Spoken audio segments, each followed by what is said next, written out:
প্রিয় দেশবাসী, দেশের শিশু, কিশোর কিশোরী, তরুণ তরুণী, ছাত্রছাত্রী, বয়স্ক বৃদ্ধ, পুরুষ মহিলা সবাইকে আমার সালাম জানাচ্ছি। আসসালামু আলাইকুম।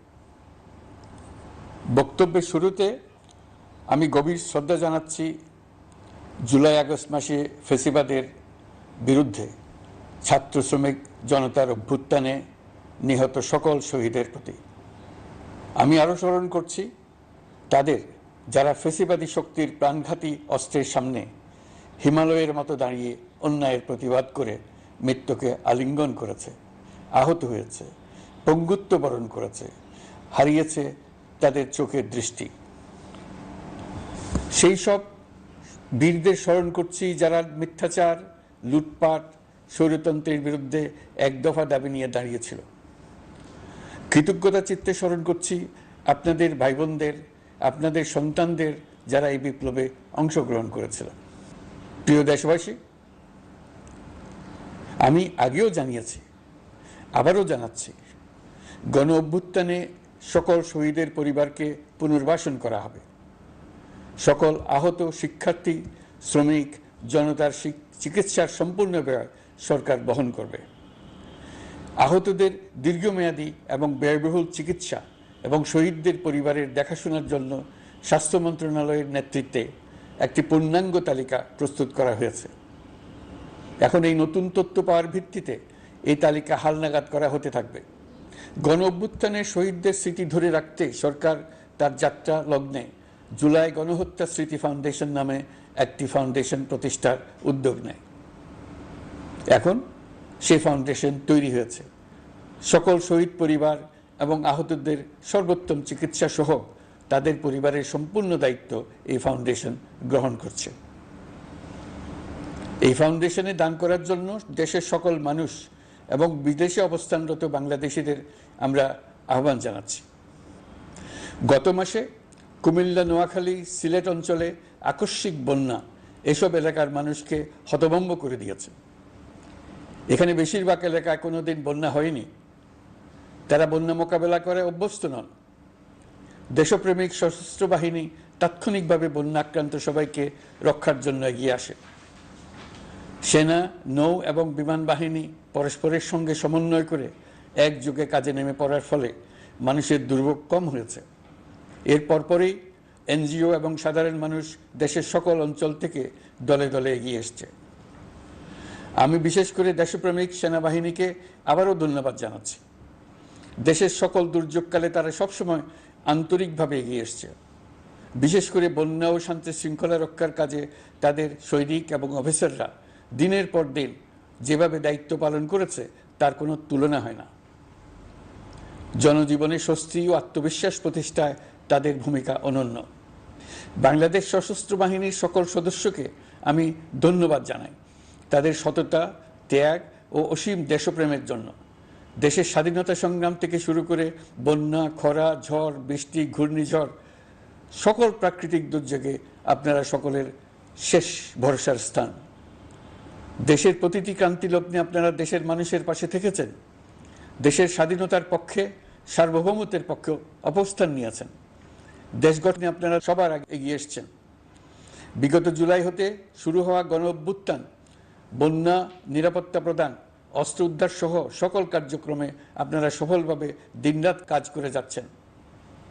সরকার ও জনগণের পক্ষ থেকে আমি আপনাদের প্রতি কৃতজ্ঞতা জানাচ্ছি। বন্যা আমাদের জনজীবনে আরেকটি দিক উন্মোচন করল। দেশের সকল জায়গায় মানুষের সক্রিয় সহানুভূতির জোয়ার উঠেছিল অবিশ্বাস্য মাত্রায়। ব্যবসায়ী, অর্থবান ব্যক্তিরা যেমন তাদের অর্থ নিয়ে স্বতঃস্ফূর্তভাবে এগিয়ে এসেছিল, তেমনি দেশের বিভিন্ন প্রান্তের সাধারণ মানুষ, স্কুল, কলেজ, বিশ্ববিদ্যালয়ের ছেলেমেয়েরা জোয়ারের ঢলের মতো যার যার সামর্থ্য নিয়ে এগিয়ে এসছে। অনেকেই ছুটে গেছে বন্যার্তদের সহযোগিতা করার জন্য। এনজিওরা বিভিন্ন জায়গা থেকে ছুটে গেছে তাদের সহায়তা নিয়ে। তাদের কাজে অনুপ্রাণিত হয়ে আমি এনজিও নেতাদের সঙ্গে বৈঠক করেছি কিভাবে সরকার তাদের কাজের সঙ্গে সরকারের উদ্যোগকে সমন্বিত করতে পারে, সেটার কাঠামো তৈরি করে দেওয়ার জন্য। বন্যা এখন চলে গেছে, কিন্তু পুনর্বাসনের কঠিন কাজ আমাদের সামনে রয়ে গেছে। সকলের সহযোগিতায় আমরা পুনর্বাসনের কাজটি সফলভাবে সমাধান করতে চাই। আইন শৃঙ্খলা পরিস্থিতির উন্নতির জন্য আমরা দিনরাত পরিশ্রম করে যাচ্ছি। যে সমস্ত ভাই বোনেরা তাদের গত 16 বছরের বেদনা জানিয়ে তার প্রতিকার পাওয়ার জন্য আমার অফিস এবং সচিবালয়ের অফিস সমূহের সামনে প্রতিদিন ঘেরাও কর্মসূচি দিয়ে আমাদের কাজকর্ম ব্যাহত করছিলেন, তারা আমার আহ্বানে সাড়া দিয়ে ঘেরাও কর্মসূচির থেকে বিরত হয়েছেন বটে, তবে অন্যত্র আবার তারা তাদের কর্মসূচি দিয়ে যাতায়াতে ব্যাঘাত সৃষ্টি করছেন।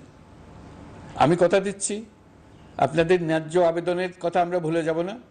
আমরা সকল অন্যায়ের প্রতিকারের জন্য প্রতিশ্রুতিবদ্ধ। আমরা আমাদের দায়িত্বকালে যথাসম্ভব সব সমস্যার সমাধানের চেষ্টা করব। আমি আবারও অনুরোধ করছি, আপনারা যাতায়াতে ব্যাঘাত সৃষ্টি থেকে বিরত থাকুন। জাতি আপনাদের প্রতি কৃতজ্ঞ থাকবে। তৈরি পোশাক, ওষুধ শিল্প, এইসব এলাকায় শ্রমিক ভাই বোনেরা তাদের অভিযোগ জানানোর জন্য ক্রমাগতভাবে এই শিল্পের কার্যক্রম পরিচালনা বন্ধ রাখতে বাধ্য করছেন। এটা আমাদের অর্থনীতিতে যে নেতিবাচক প্রভাব ফেলবে সেটা মোটেই কাম্য নয়। এমনিতেই ছাত্র শ্রমিক জনতার বিপ্লবের পর যে অর্থনীতি আমরা পেয়েছি সেটা নিয়ম নীতিবিহীন দ্রুত ক্ষীয়মান একটা অর্থনীতি। প্রাতিষ্ঠানিক কাঠামো প্রায় ধ্বংসপ্রাপ্ত। বৈদেশিক মুদ্রার রিজার্ভ তলানিতে গিয়ে ঠেকেছে। আমরা এই অর্থনীতিতে প্রাণ সঞ্চারের চেষ্টা করছি, আমাদের উদ্যোগে সাড়াও পাচ্ছি। ঠিক এই সময়ে আমাদের শিল্প কারখানাগুলো বন্ধ হয়ে যাক, অকার্যকর হয়ে যাক, এটা আমাদের অর্থনীতিতে বিরাট আঘাত পড়বে। সেটা কিছুতেই আমাদের কাম্য হতে পারে না। শ্রমিক ভাই বোনদের অনেক দুঃখ আছে, কিন্তু সেই দুঃখ প্রকাশ করতে গিয়ে আপনাদের মূল জীবিকা বন্ধ হওয়ার উপক্রম হলে সেটা ঠিক হবে না। দেশের অর্থনীতি ধ্বংসপ্রাপ্ত হলে সেটা ঠিক হবে না। শ্রমিক মালিক উভয়ের পক্ষে আলোচনা করে এসব সমস্যার সমাধান আমরা অবশ্যই বের করব। আপনারা কারখানা খোলা রাখুন, অর্থনীতির চাকা সচল রাখুন, দেশের অর্থনীতিকে সোজা হয়ে দাঁড়াতে দিন। আমরা আপনাদের সমস্যার স্থায়ী সমাধান বের করার জন্য সর্বশক্তি প্রয়োগ করব। মালিক পক্ষের কাছে আমাদের আবেদন, আপনারা শ্রমিকদের সঙ্গে বোঝাপড়া করুন, কারখানা সচল রাখুন, অর্থনীতির দুর্বল স্বাস্থ্যকে সবল করে তুলুন। ওষুধ শিল্প এবং তৈরি পোশাক শিল্প দেশের গৌরব। এর মাধ্যমে আমাদের শ্রমিক ভাই বোনেরা তাদের কর্মকুশলতা বিশ্বকে মুগ্ধ করেছে। এর সাফল্য এখন থমকে আছে। আমরা এই দুই শিল্পকে তাদের সম্ভাব্য শীর্ষে নিয়ে যেতে চাই। দুর্বল করার তো প্রশ্নই ওঠে না। এই দুই শিল্পের কোথায় কোথায় বাধা আছে, সমস্যা আছে, সেগুলো চিহ্নিত করে তাকে বাধামুক্ত করতে চাই। আমরা বিদেশি ক্রেতাদের একত্রিত করে তাদের সহযোগিতা চাইব, যেন বাংলাদেশের এই শিল্প দুটি বিশ্বের অন্যান্য দেশের চাইতে বেশি আস্থাযোগ্য হয়ে গড়ে উঠতে পারে। সব কিছুই সম্ভব যদি আমরা শ্রমিক মালিক সম্পর্কটা একটা নির্ভরযোগ্য, আনন্দদায়ক করে গড়ে তুলতে পারি। আমাদের সরকারের প্রথম মাস কাটল, দ্বিতীয় মাস থেকে আমরা নতুন বাংলাদেশ গড়ার ভিত্তি হিসেবে নতুন শ্রমিক মালিক সম্পর্কের সূচনা করতে চাই। এটা দেশের সবার কাম্য। দেশের নতুন প্রজন্ম নির্ভয়ে যেন তাদের ভবিষ্যৎ নিয়ে এগিয়ে যেতে পারে, আমরা সেই লক্ষ্যে কাজ করছি। আমাদের দায়িত্ব অনেক। ন্যায়ভিত্তিক একটা সমাজ গড়ে তোলার জন্য একসাথে অনেকগুলো কাজ আমাদের হাত দিতে হবে। 1 জুলাই থেকে 5 আগস্ট পর্যন্ত ছাত্র জনতার গণ আন্দোলনকে দমন করতে যেসব ফৌজদারি মামলা দায়ের করা হয়েছিল, এর মধ্যে হত্যা মামলা ছাড়া বাকি প্রায় সকল মামলা প্রত্যাহার করা হয়েছে। এইসব মামলায় গ্রেফতারকৃত সকলে মুক্তি পেয়েছে। দায়িত্ব গ্রহণের শুরুতেই অন্তর্বর্তীকালীন সরকার বিচার বিভাগের বড় সংস্কারের কাজে হাত দিয়েছে। যোগ্যতম ব্যক্তিকে প্রধান বিচারপতি নিয়োগ দেওয়াতে মানুষের মনে নতুন আশার সঞ্চার হয়েছে। আপিল বিভাগের বিচারপতি নিয়োগ, অ্যাটর্নি জেনারেল নিয়োগ এবং অন্যান্য নিয়োগগুলি অতি গুরুত্বপূর্ণ নিয়োগ, যেগুলো সবকটাই সম্পন্ন হয়েছে। সন্ত্রাস দমন আইন ও ডিজিটাল সাইবার নিরাপত্তা আইনে দায়েরকৃত মিথ্যা হয়রানিমূলক মামলাগুলো প্রত্যাহার করা হচ্ছে। সাইবার নিরাপত্তা আইন সহ বাংলাদেশে বিদ্যমান সকল কালো আইনের তালিকা করা হয়েছে। অতি সত্বর এই সকল কালো আইন বাতিল ও প্রযোজ্য ক্ষেত্রে সংশোধন করা হবে। সাংবাদিক সাগর রনি হত্যাকাণ্ড সহ বহুল আলোচিত 5টি হত্যাকাণ্ডের তদন্ত ও বিচার অগ্রাধিকার ভিত্তিতে ও দ্রুততম সময়ে নিষ্পত্তির জন্য সহায়তা প্রদান করা হচ্ছে। সম্প্রতি আমরা বলপূর্বক গুম থেকে সকল ব্যক্তির সুরক্ষার জন্য আন্তর্জাতিক কনভেনশনের সনদে স্বাক্ষর করেছি। ফলে স্বৈরাচার দ্বারা প্রতিষ্ঠিত গুম সংস্কৃতির সমাপ্তি ঘটানোর জন্য আন্তর্জাতিকভাবে আমরা প্রতিজ্ঞাবদ্ধ হলাম। এছাড়া আমরা ফেসিবাদ শাসনের 15 বছরে গুমের প্রতিটি ঘটনা তদন্ত করার জন্য পৃথক একটা কমিশন গঠন করছি। যেসব পরিবার তাদের নিখোঁজ পিতা, স্বামী, পুত্র এবং ভাইদের পাওয়ার জন্য বছরের পর বছর যন্ত্রণার সাথে অপেক্ষা করছেন, আমরা আপনাদের বেদনায় সমব্যথী। আয়নাঘরগুলো বন্ধ করে দেওয়া হয়েছে এবং সেই সাথে বের হয়ে আসছে ফ্যাসিস্ট হাসিনা সরকারের গুমের শিকার ভাই বোনদের কষ্ট ও যন্ত্রণা গাথা। আমাদের তরুণ প্রজন্মের ভবিষ্যৎ যেন উজ্জ্বল হয়, সেটা নিশ্চিত করতে শিক্ষা ব্যবস্থার দিকে আমাদের পূর্ণ নজর রয়েছে। ইতিমধ্যে প্রথম শ্রেণী থেকে দ্বাদশ শ্রেণী পর্যন্ত বর্তমানের ত্রুটিপূর্ণ শিক্ষা পরিবর্তন করা হয়েছে। সংশোধন ও পরিমার্জনের কাজ শেষ পর্যায়ে আছে। এই সংস্কারের কাজ অব্যাহত থাকবে। বিশ্ববিদ্যালয় সমূহের উচ্চ প্রশাসনিক পদগুলো পূরণ করে শিক্ষা কার্যক্রম স্বাভাবিক করার কাজ দ্রুত গতিতে এগিয়ে চলেছে। বেসরকারি শিক্ষা প্রতিষ্ঠানগুলোর পরিচালনা বোর্ডে দখলদারিত্বের রাজনীতি বন্ধ করার ব্যবস্থাও নেওয়া হয়েছে। আপনারা নিশ্চয় লক্ষ্য করেছেন, আমাদের প্রথম মাসে দেশের প্রায় সকল বিশ্ববিদ্যালয়ের উপাচার্য এবং উপাচার্য মহোদয়গণ পদত্যাগ করেছেন। উচ্চশিক্ষার ক্ষেত্রে এটা বিরাট শূন্যতার সৃষ্টি করেছে। প্রথম মাসে আমরা ক্রমাগতভাবে প্রতিটি বিশ্ববিদ্যালয়ে সবার কাছে গ্রহণযোগ্য এমন উপাচার্য এবং উপাচার্য নিয়োগ দেওয়ার কাজ শুরু করেছে। এর ফলে সকল সরকারি এবং বেসরকারি বিশ্ববিদ্যালয়গুলোতে নতুন উদ্যমে কাজ শুরু করার পরিবেশ সৃষ্টি হয়েছে। সংবাদ মাধ্যম ও মত প্রকাশের পূর্ণ স্বাধীনতা ইতিমধ্যে নিশ্চিত করা হয়েছে। আমরা সবাইকে বলে দিয়েছি, আপনারা মন খুলে আমাদের সমালোচনা করুন, আমরা সবার মতামতের প্রতি শ্রদ্ধাশীল। মিডিয়া যাতে কোনো রকম বাধা বিপত্তি ছাড়া নির্বিঘ্নে তাদের কাজ করতে পারে, সেজন্য একটা মিডিয়া কমিশন গঠন করা সরকারের সক্রিয় বিবেচনাধীন। আরও যেসব কমিশন সরকার সহ অন্য সবাইকে জবাবদিহিতার আওতায় আনতে পারে, আমরা তাদের পুনর্গঠন ও সংস্কারের উদ্যোগ নিয়েছি, যাতে তারা আরও শক্তিশালী হয়, জনকল্যাণে কাজ করে। দায়িত্ব গ্রহণের পর বিভিন্ন দেশের সরকার প্রধান টেলিফোনে এবং শুভেচ্ছা বার্তা পাঠিয়ে আমাকে অভিনন্দন জানিয়েছেন। বিভিন্ন দেশের রাষ্ট্রদূত এবং হাই কমিশনার বৃন্দ আমার সাথে সাক্ষাৎ করে দ্বিপাক্ষিক সহযোগিতা বৃদ্ধির আশ্বাস দিয়েছেন।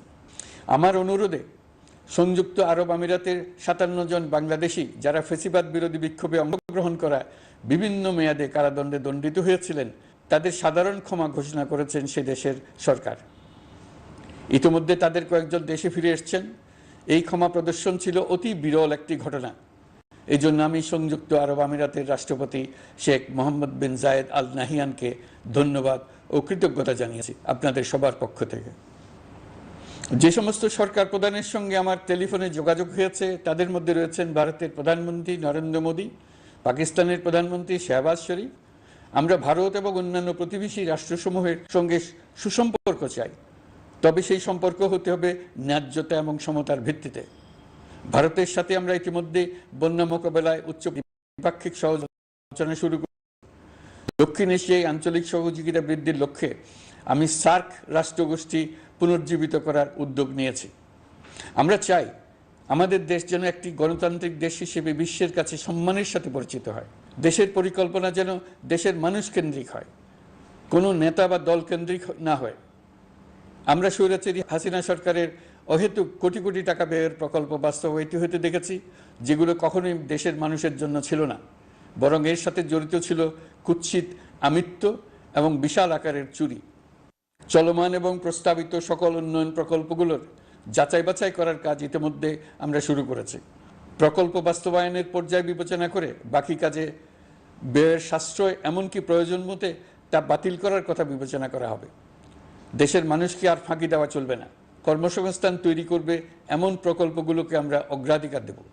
লুটপাট ও পাচার হয়ে যাওয়া অর্থ ফিরিয়ে আনার উদ্যোগ আমরা নিয়েছি। আর্থিক খাতে শৃঙ্খলা ফিরিয়ে আনতে একটা ব্যাংকিং কমিশনও গঠন করার উদ্যোগ নেওয়া হয়েছে। বিভিন্ন ব্যাংকের পরিচালনা পরিষদ পুনর্গঠন করা হয়েছে। ব্যাংকিং খাতে এই এক মাসে বিরাট পরিবর্তন এসেছে, আপনারা নিশ্চয়ই সেটা লক্ষ্য করেছেন। আমরা এই খাতে নিয়ম নীতি প্রতিষ্ঠা করতে পেরেছি। আরও অনেক কাজ বাকি রয়ে গেছে। প্রথম মাসের কাজ হিসেবে শুধু প্রধান কাজগুলো করেছে, তার সঙ্গে রয়েছে আরও অনেক পরবর্তী কাজ। ফেসিবাদী সরকার লুটপাট করার জন্য নতুন করে 60,000 কোটি টাকা ছাপিয়ে বাজারে ছাড়ার কারণে মুদ্রাস্ফীতির শিকার হয়েছে দেশের মানুষ। এই অতুলনীয় মুদ্রাস্ফীতি নিয়ন্ত্রণ অন্তর্বর্তী সরকারের অন্যতম প্রধান লক্ষ্য। মুদ্রাস্ফীতি নিয়ন্ত্রণের লক্ষ্যে পলিসি সুদের হার বৃদ্ধি করে 9% উন্নীত করা হয়েছে। মূল্যস্ফীতি থেকে সাধারণ মানুষকে সুরক্ষা দেওয়ার উদ্দেশ্যে ওএমএস খাদ্য বান্ধব কর্মসূচি সহ সুলভ মূল্যে প্রান্তিক মানুষের কাছে নিত্য প্রয়োজনীয় দ্রব্য সরবরাহ চলমান রাখা হয়েছে। মূল্যস্ফীতি মোকাবেলায় চলতি অর্থ বছরে চাল ও গম আমদানির জন্য 5,800 কোটি টাকা, আভ্যন্তরীণ সংগ্রহের জন্য 8,900 কোটি টাকা এবং খাদ্য ভর্তুকির 3টি প্রোগ্রামের জন্য 7,360 কোটি টাকা বরাদ্দ রাখা হয়েছে। বিভিন্ন স্টেক হোল্ডারের সাথে সভা করে মূল্যস্ফীতি নিয়ন্ত্রণের করণীয় সমূহ চিহ্নিত করা হয়েছে। পরিচালন ও উন্নয়ন ব্যয় যৌক্তিক পরিমাণে হ্রাস করার জন্য কার্যক্রম গ্রহণ করা হয়েছে। কৃষিপণ্য উৎপাদনের জন্য সার আমদানির ক্ষেত্রে প্রয়োজনীয় বৈদেশিক মুদ্রার সরবরাহ নিশ্চিত করার পদক্ষেপ নেওয়া হয়েছে। প্রকৃত চাষিগণ যাতে কৃষি ঋণ পেয়ে থাকেন তা নিশ্চিত করার উদ্যোগ নেওয়ার পাশাপাশি কৃষি ঋণের পরিমাণ বৃদ্ধি করা হয়েছে। মার্কিন ডলারের বিপরীতে টাকার বিনিময় হার স্থিতিশীল রাখার লক্ষ্যে বৈদেশিক মুদ্রার বিনিময় হারকে বাজার ভিত্তিক করা হয়েছে। কালো টাকা সাদা করার অনৈতিক অনুমতি বাতিল করা হয়েছে। বৈদেশিক মুদ্রার রিজার্ভ বৃদ্ধি করতে বিভিন্ন উন্নয়ন সহযোগীদের কাছ থেকে বাজেট সাপোর্ট চাওয়া হয়েছে। আন্তর্জাতিক মুদ্রা তহবিল থেকে অতিরিক্ত 3 বিলিয়ন মার্কিন ডলার, বিশ্বব্যাংক থেকে অতিরিক্ত 1 বিলিয়ন ডলার, জাইকা থেকে অতিরিক্ত 1 বিলিয়ন মার্কিন ডলার প্রদানের অনুরোধ করা হয়েছে। রূপপুর পারমাণবিক বিদ্যুৎ কেন্দ্র নির্মাণ প্রকল্পের অগ্রিম অর্থ পরিশোধ এবং বকেয়া পাওনা নিয়ে রাশিয়ান ফেডারেশনের সাথে অর্থ মন্ত্রণালয়ের আলোচনা চলছে। পাইপলাইনে থাকা 48 বিলিয়ন মার্কিন ডলার বৈদেশিক সহায়তা ব্যবহারের উদ্যোগ নেওয়া হয়েছে। মেগা প্রকল্পের নামে লুটপাট বন্ধের পাশাপাশি স্বাস্থ্য ও শিক্ষা খাতে বরাদ্দ বৃদ্ধির পরিকল্পনা গ্রহণ করা হয়েছে। বৈদেশিক মুদ্রার রিজার্ভের উপর চাপ কমানোর লক্ষ্যে রাশিয়া এবং চীন থেকে প্রাপ্ত ঋণের সুদের হার কমানো এবং ঋণের মেয়াদ বৃদ্ধির জন্য অনুরোধ জানানো হয়েছে। সকল উন্নয়ন সহযোগীদের সাথে সম্পর্ক আরও নিবিড় করার উদ্যোগ নেওয়া হয়েছে। সকল অর্থনৈতিক সূচক এবং পরিসংখ্যানের প্রকৃত মান বা সংখ্যা প্রকাশের জন্য নির্দেশনা প্রদান করা হয়েছে। জিডিপি, মূল্যস্ফীতি ইত্যাদি সঠিক উপাত্ত সংগ্রহ, প্রাক্কলন ও প্রকাশের জন্য নির্দেশনা দেওয়া হয়েছে। জাতীয় রাজস্ব বোর্ড এবং অর্থ বিভাগের রাজস্ব আয় সম্পর্কিত উপাত্তের মধ্যে পার্থক্য নিরসনে উদ্যোগ নেওয়া হয়েছে। প্রকৃত রপ্তানি আয় নিরূপণ এবং প্রকাশের নির্দেশনা দেওয়া হয়েছে। জাতীয় রাজস্ব বোর্ডের অটোমাইজেশনের লক্ষ্যে পরিকল্পনা গ্রহণ করা হয়েছে। পুঁজিবাজারকে স্বাভাবিক ধারায় ফিরিয়ে আনতে সিকিউরিটি এক্সচেঞ্জ কমিশন পুনর্গঠন করা হয়েছে। নিত্য প্রয়োজনীয় পণ্য সামগ্রীর সরবরাহ স্বাভাবিক রাখার নিমিত্তে ব্যবসায়ী, শিল্প মালিক ও ব্যবসায়ী সংগঠনের সাথে সভা করা হচ্ছে এবং তাদের মতামতের ভিত্তিতে বিভিন্ন ব্যবস্থা গ্রহণ করা হচ্ছে। বিদ্যমান মজুদ ও ঘাটতি মূল্যায়ন করে ভবিষ্যৎ চাহিদা পর্যালোচনা করে স্থানীয় উৎপাদন বৃদ্ধির পাশাপাশি আমদানি পর্যায়ে বিভিন্ন জটিলতা দূরীকরণ, বন্দর ও বড় মোকাম সহ পরিবহন ব্যবস্থার বিভিন্ন সমস্যা সমাধানে সংশ্লিষ্ট সকল মন্ত্রণালয়, দপ্তর, বিভাগকে প্রয়োজনীয় নির্দেশ দেওয়া হয়েছে। এই জন্য তেল, চিনি, ডিম ও মাংস উৎপাদনকারী বৃহৎ প্রতিষ্ঠানসমূহের সাথে সভা ও মত বিনিময় করা হচ্ছে। নিত্য প্রয়োজনীয় কিছু দ্রব্যাদি যেমন পেঁয়াজ, আলু এসবের দাম আরও কমানোর জন্য বিদ্যমান শুল্ক হার হ্রাসের বিষয়ে এনবিআরকে প্রয়োজনীয় নির্দেশনা দেওয়া হয়েছে। ইতোমধ্যে এনবিআর পেঁয়াজ, আলু ও কতিপয় কীটনাশকের ক্ষেত্রে আমদানি শুল্ক হ্রাস এবং ক্ষেত্র বিশেষে রেগুলেটরি শুল্ক প্রত্যাহার করে এসআরও জারি করেছে। নিম্ন আয়ের 1 কোটি পরিবারকে টিসিবির মাধ্যমে হ্রাসকৃত মূল্যে কিছু পণ্য যেমন পরিবার প্রতি চাল মাসে 5 কেজি, সয়াবিন তেল মাসে 2 কেজি, মসুর ডাল মাসে 2 কেজি দেওয়া হচ্ছে। এটি সামনের দিনগুলোতে অব্যাহত রাখা হবে। সরকার দায়িত্ব গ্রহণের পর জনপ্রত্যাশা অনুযায়ী বিদ্যুৎ, জ্বালানি ও খনিজ সম্পদ মন্ত্রণালয় হতে বিদ্যুৎ ও জ্বালানির দ্রুত সরবরাহ বৃদ্ধি আইনের অধীনে চলমান সকল প্রকার নেগোসিয়েশন, প্রকল্প বাছাই এবং ক্রয় প্রক্রিয়াকরণ কার্যক্রম আপাতত স্থগিত করা হয়েছে। গত 1.5 দশকে এই আইন ব্যবহার করে লক্ষ কোটি টাকা লুটপাট হয়েছে। বিদ্যুৎ, জ্বালানি ও খনিজ সম্পদ মন্ত্রণালয়ের আওতাধীন কোম্পানিসমূহে অধিকতর স্বচ্ছতা ও জবাবদিহিতা আনার লক্ষ্যে কোম্পানিসমূহের পরিচালনা পর্ষদ পুনর্গঠন করা হয়েছে। প্রকৌশল, ভূতত্ত্ব এবং খনিজ হিসাব বিষয়ে অধ্যয়ন করেছে এমন ছাত্র প্রতিনিধি অন্তর্ভুক্ত করার জন্য উদ্যোগ গ্রহণ করা হয়েছে। এই খাতে অধিকতর সক্ষমতা, গতিশীলতা এবং জবাবদিহিতা নিশ্চিত করার লক্ষ্যে বিশেষজ্ঞগণের সমন্বয়ে একটি কমিটি গঠন করা হয়েছে। জ্বালানি তেলের মূল্য জনপ্রত্যাশা অনুযায়ী সহনশীল রাখতে অকটেন ও পেট্রোলের দাম ৬ টাকা, ডিজেল ও কেরোসিনের দাম ১ টাকা ২৫ পয়সা কমানো হয়েছে। ৩৭ দিন বন্ধ থাকার পর গত ২৫ আগস্ট হতে মিরপুর ১০ ও কাজীপাড়া স্টেশন ছাড়া বাকি সব স্টেশনে মেট্রো রেল পুনরায় চালু করা হয়েছে। ভুয়া মুক্তিযোদ্ধাদের চিহ্নিত করার লক্ষ্যে বিশেষ করে মুক্তিযুদ্ধের সময় যাদের বয়স ১২.৫ বছরের কম ছিল তাদের মুক্তিযুদ্ধ তালিকা হতে বাতিলের জন্য সুপ্রিম কোর্টে লিভ টু আপিলের পদক্ষেপ গ্রহণ করা হয়েছে। মুক্তিযোদ্ধা কল্যাণ ট্রাস্টের আওতাধীন বেদখলকৃত স্থাবর সম্পত্তি উদ্ধারে প্রয়োজনীয় ব্যবস্থা গ্রহণ করা হয়েছে। গৃহায়ন ও গণপূর্ত মন্ত্রণালয় কর্তৃক গৃহীত বরিশাল, রংপুর, ময়মনসিংহ উন্নয়ন কর্তৃপক্ষ আইন এর খসড়া তৈরির কার্যক্রম নেওয়া হয়েছে। পূর্বাচল নতুন শহর প্রকল্প, ঢাকার আশেপাশে স্যাটেলাইট সিটি নির্মাণের রোডম্যাপ চূড়ান্তকরণের উদ্যোগ নেওয়া হয়েছে। বিধি বহির্ভূত প্রদত্ত প্লট ও ফ্ল্যাটের বরাদ্দ বাতিলের উদ্যোগ নেওয়া হয়েছে। প্রিয় দেশবাসী, আপনাদের আমাদের সন্তানদের জন্য একটি গণতান্ত্রিক বাংলাদেশের রূপরেখা তৈরি করতে আমরা দৃঢ় প্রতিজ্ঞ। আর যেন আমাদের কোনো স্বৈরাচারের হাতে পড়তে না হয়। আমরা যাতে বলতে পারি আমরা একটি গণতান্ত্রিক দেশে বসবাস করি, আমরা যাতে সকলেই দাবি করতে পারি যে এই দেশটি আমাদের, আমরা সেই লক্ষ্যেই কাজ করছি। কেউ আইন নিজের হাতে তুলে নেবেন না। আইন নিজের হাতে তুলে নিয়ে কেউ সমাজে বিশৃঙ্খল পরিবেশ সৃষ্টি করলে আমরা তাকে অবশ্যই শাস্তির আওতায় নিয়ে আসব। আমরা একটি সাম্প্রদায়িক সম্প্রীতির দেশ। ধর্মীয় সম্প্রীতি বিনষ্ট হয় এমন কোনো কাজ কেউ কোনোভাবেই করবেন না। অতীতে শুধুমাত্র আওয়ামী মতাদর্শী না হওয়ার কারণে ২৮তম থেকে ৪২তম বিসিএস পর্যন্ত বিপিএসসি কর্তৃক সুপারিশকৃত অনেক প্রার্থী নিয়োগ বঞ্চিত হয়েছেন। ৮ই আগস্ট পরবর্তী সময়ে এর মধ্যে এদের ২৫৯ জনকে নিয়োগ দেওয়া হয়েছে। মাঠ প্রশাসনকে জনবান্ধব এবং দুর্নীতিমুক্ত জবাবদিহিমূলকভাবে গড়ে তোলার জন্য সব ধরনের উদ্যোগ নেওয়া হয়েছে। সরকারি কর্মচারীদের বাধ্যতামূলকভাবে সম্পদ বিবরণী দাখিলের নির্দেশ দেওয়া হয়েছে এবং এটা প্রতি বছর তাদেরকে করতে হবে। ধ্বংস হয়ে পড়া একটা জনপ্রশাসনকে নিয়ে যাত্রা শুরু করেছি। মন্ত্রণালয়গুলোর উচ্চতম পদে যারা নিয়োজিত ছিলেন তারা অনেকে দায়িত্ব ছেড়ে চলে গেছেন, কিংবা পদে থাকলেও সহকর্মীদের চাপের মুখে কাজ করতে পারছিলেন না, বাধ্য হয়ে পদত্যাগ করেছেন। আর যারা ১৬ বছরের স্বৈরাচারী শাসনের আমলে পদত্যাগে বাধ্য হয়েছিলেন কিংবা দায়িত্ববিহীন অবস্থায় একই পদে থেকে বাধ্য হয়েছেন, তাদের সবার কথা বিবেচনা নিয়ে জনপ্রশাসনকে নতুন করে দাঁড় করানোই ছিল আমাদের প্রথম মাসে কঠিনতম সময়। আবার সকল সমস্যার সমাধান করে একটি নতুন জনপ্রশাসন কাঠামো দাঁড় করাতে পেরেছি, এটাই আমাদের প্রথম মাসের সবচাইতে বড় অর্জন। আমার বিশ্বাস এই জনপ্রশাসন জনগণের ইচ্ছা পূরণে সর্বোচ্চ অবদান রাখতে পারবে। অতি স্বল্প জনবল নিয়ে দাপ্তরিক কার্যক্রম শুরু করা হলেও প্রথম দিকে বিভিন্ন মন্ত্রণালয় ও বিভাগ থেকে পাঠানো বিবিধ প্রস্তাব দ্রুত গতিতে এবং আইনগত সমস্ত বাধ্যবাধকতা মেনে সিদ্ধান্ত নেওয়া হয়েছে। গত এক মাসে বিভিন্ন মন্ত্রণালয় ও বিভাগ ১৯৮টি অতি গুরুত্বপূর্ণ বিষয়ে সিদ্ধান্ত নিয়েছে। জনপ্রশাসনের ১৩৫ জন অতিরিক্ত সচিব, ২২৭ জন যুগ্ম সচিব এবং ১২০ জন উপসচিবকে পদোন্নতি প্রদান করা হয়েছে। ৫৯টি জেলার জেলা প্রশাসককে প্রত্যাহার করা হয়েছে এবং নতুন ৫৯ জন জেলা প্রশাসককে নিয়োগ দেওয়া হয়েছে। ৬৭ জন কর্মকর্তার চুক্তিভিত্তিক নিয়োগ বাতিল করা হয়েছে। ১০ জন যুগ্ম সচিব, ৮ জন অতিরিক্ত সচিব, ৬ জন সচিবকে ওএসডি করা হয়েছে। বাংলাদেশ পুলিশের ৮০ জন ডিআইজি, ৩০ জন পুলিশ সুপার সহ ১১০ জনকে পদোন্নতি প্রদান করা হয়েছে। ১ জন ডিআইজি, ১ জন এডিশনাল ডিআইজি, ৪ জন পুলিশ সুপারকে চাকরিতে পুনর্বহাল করা হয়েছে।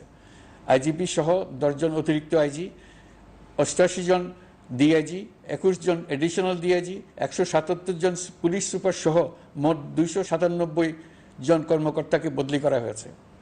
ছাত্র শ্রমিক জনতার বিপ্লবের মূল লক্ষ্য ছিল গণভবন। এটা ছিল স্বৈরাচারের কেন্দ্রবিন্দু। এই সরকার বিপ্লবের প্রতি সম্মান দেখিয়ে গণভবনকে বিপ্লবের জাদুঘর হিসেবে ঘোষণা দিয়েছে। ছাত্র জনতার ক্ষোভকে স্থায়ীভাবে তুলে ধরার জন্য গণভবনের আর কোনো সংস্কার করা হবে না।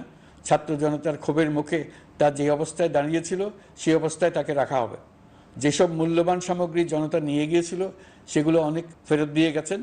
যারা নিয়ে গিয়েছেন তারা নিজেরাই ফেরত দিয়ে গেছেন। তাদের আমরা দেশবাসীর পক্ষ থেকে ধন্যবাদ জানাচ্ছি। আরও কিছু জিনিস পাওয়া যায়নি। যারা নিয়ে গেছেন তাদের কাছে আমাদের অনুরোধ থাকবে তারা যেন এইসব সামগ্রী ফেরত দিয়ে যান। আমরা উল্লেখ করব এইসব বিক্ষুব্ধ জনতা নিয়ে গিয়েছিল, কিন্তু বিজয়ের পর তারা আবার জাদুঘরে প্রতি সম্মান দেখিয়ে এগুলো ফেরত দিয়ে গিয়েছেন। আমরা নতুন বাংলাদেশকে একটা পরিবেশ বান্ধব এবং জীববৈচিত্র্যময় দেশ হিসেবে গড়ে তোলার উদ্যোগ নিয়েছি। এটি তরুণদের আকাঙ্ক্ষা, আমাদের সবারই আকাঙ্ক্ষা। সেই লক্ষ্যে আমি প্রথমেই একটি ক্ষুদ্র পদক্ষেপ নিয়েছি। আমার বাসভবন এবং সমগ্র সচিবালয়ে প্লাস্টিকের পানির বোতল ব্যবহার নিষিদ্ধ করেছে। ইতিমধ্যে সুপার শপগুলোতে পলিথিনের শপিং ব্যাগ ব্যবহার বন্ধ করার উদ্যোগ নেওয়া হয়েছে। গত কয়েক দশকে যে পরিমাণ নদী দূষণ হয়েছে, আমরা তা বন্ধ করার উদ্যোগ নিয়েছি। আমরা সংস্কার চাই। আমাদের একান্ত অনুরোধ, আমাদের উপর যে সংস্কারের গুরু দায়িত্ব দিয়েছেন, সেই দায়িত্ব দিয়ে আপনারা দর্শকের গ্যালারিতে চলে যাবেন না। আপনারা আমাদের সঙ্গে থাকুন, আমরা একসঙ্গে সংস্কার করব। এটা আমাদের সবার দায়িত্ব। আপনারা নিজ নিজ জগতে সংস্কার আনুন। একটা জাতির সংস্কার শুধু সরকারের সংস্কার হলে হয় না। আপনি ব্যবসায়ী হলে আপনার ব্যবসায় সংস্কার আনুন। ব্যবসায়ী গোষ্ঠীরা তাদের নিজ নিজ সমিতির মাধ্যমে সংস্কার আনুন। সমিতিতে সংস্কার আনুন। নতুন করে সমিতি গঠনতন্ত্র সংশোধন করুন। আপনি শ্রমিক হলে আপনার ক্ষেত্রে আপনি সংস্কার করুন। আপনি রাজনৈতিক নেতাকর্মী হলে আপনার ক্ষেত্রে সংস্কার করুন। আপনি প্রতিষ্ঠান প্রধান হলে আপনার প্রতিষ্ঠানে সংস্কার আনুন। আমি এটাকে সুযোগ হিসেবে গ্রহণ করার জন্য সবাইকে আহ্বান জানাচ্ছি। এই সংস্কারের মাধ্যমে আমরা জাতি হিসেবে নতুনভাবে যাত্রা শুরু করতে চাই। আমাদের এই যাত্রা আমাদেরকে পৃথিবীর একটা সম্মানিত জাতি হিসেবে প্রতিষ্ঠিত করুক, এটাই আমাদের সবার কাম্য, এটাই আমাদের সবার লক্ষ্য। গত এক মাসে আমি বেশ কিছু রাজনৈতিক দলের সঙ্গে পৃথকভাবে বসছি, তাদের সঙ্গে মতামত বিনিময় করেছি।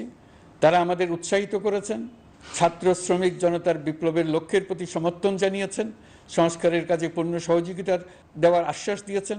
আমি দেশের বিশিষ্ট সম্পাদক বৃন্দের সঙ্গে মত বিনিময় করেছি, তারাও সংস্কারের কাজে পূর্ণ সহযোগিতা দেওয়ার আশ্বাস দিয়েছেন। তারা বিভিন্ন বিষয়ে মূল্যবান পরামর্শ দিয়েছেন। সবার পরামর্শ নিয়ে এখন আমাদের অগ্রসর হওয়ার পালা।